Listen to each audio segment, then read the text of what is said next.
وصلنا من حمص إلى حلب بتاريخ 30/9. طلعنا من حمص لحلب خير وسلام تاريخ 1/10.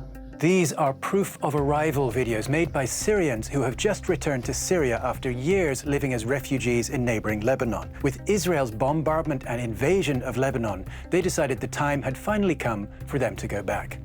With 1 million people fleeing the current Israeli offensive in Lebanon, Syrians who had fled the war in their country years ago are finding themselves increasingly unwelcome. Our observer Jamoa Mohammed Mahib is one of more than 1 million Syrians who fled to Lebanon during Syria's 13-year-old civil war. ما يجري في لبنان عم نحكي عن أكثر من 1.5 مليون تقريبا نازح من بيته سواء لبناني أو سوري، وبالتالي هذا حمل ثقل كبير على لبنان حكومة وجمعيات ومؤسسات إغاثية وخيرية. فكان القرار السياسي من جهة وكان القرار الشعبي كذلك من جهة أخرى بأنه اللبناني الصاحب الأرض له الأولوية عن باقي الجنسيات. Many of the Syrians in Lebanon feel they have no choice but to go back. There are two possibilities. First, going back to areas under the control of President Bashar al-Assad.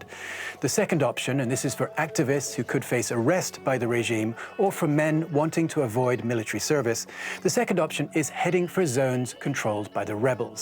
But that is complicated. The regime controls the entire border with Lebanon. That is where people smugglers come in. They advertise openly on social media, promising safe passage to zones controlled by the opposition. People familiar with the smuggling routes told us that criminal gangs organize convoys that are met at the border by an officer from the Syrian army. في نوع من الأمان إنه أنت ما في حواجز أمامك لأنه هو الطريق هذا فقط خاص بالعسكريين، وفي نوع من الخوف لأنه أكيد أنت ما عندك أمان ضابط أو عسكري ربما قد يبيعك إلى المخابرات تنظيما أمنيا أو قد يسلمك إلى قطاع الطرق مثل أمثال شجاع العلي أو غيره حتى يعني يطلبوا منك فدية. If all goes well, the officer ensures the safe passage of the convoy across regime-held territory, sometimes on closed military roads, to areas controlled by the Kurdish-led Syrian Democratic Forces.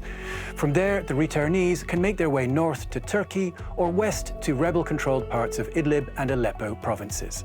At each stage of the journey, the smugglers get their clients together to film them.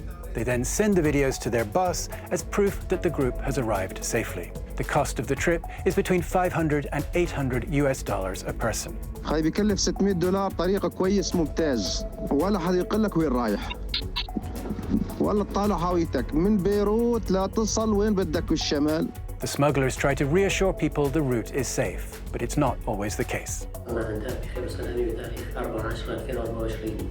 الطريق كان ذهب ودخلنا بالنهار وعلى عيون العساكر وبس من هيك ماشي.